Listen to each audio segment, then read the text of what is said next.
Adab ka indung bapa dua las rupa, hiji ngadenge omongan indung bapa, kaduana kudu turut parentahna, ulah pisan bahaka indung bapana,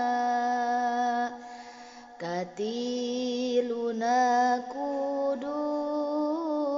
pisan banget hormat, sangkan urang bagja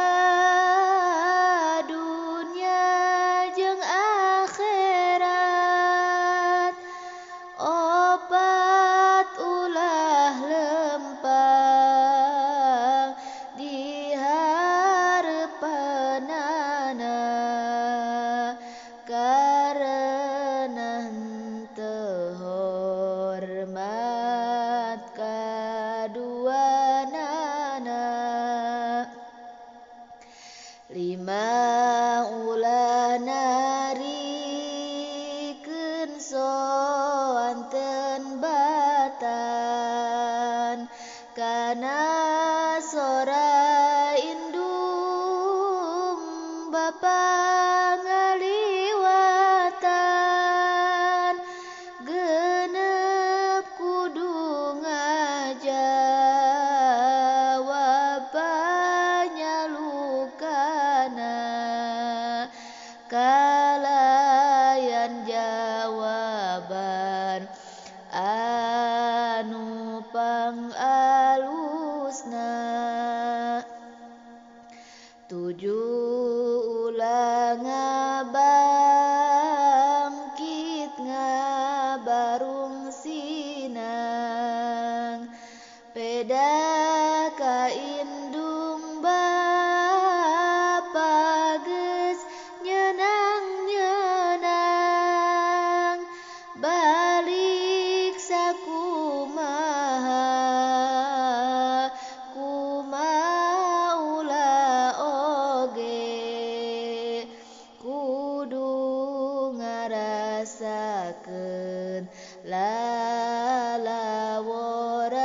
bae, kadalapan kudu kacidahayangna, kana menang karidoan duanana, karena ridho Allah nu maha agung, kana ridho indung bapa tergantung, najan sakumaha taat ka pangeran, tapi ka indung bapa teu ngahargaan, maka Gusti Allah teu ridho ka maneh, ditutur dina hadis Nabi kaneneh, kasalapan kudu ngarendahkeun diri, ulah luhur sumawona nganyeri, kicep maen mata ngarindetan, kasapuluh ulah wani molototan kasabelas kudu pisan bear budi dihareupeun indung Bapa pribadi sanajan indung Bapa kurawed hangser anak namah kudu tetep bae bager 12 ulah wani nyanyabaan anging pamit heula nyuhunkeun widian entos menang widi terus anjeun munjung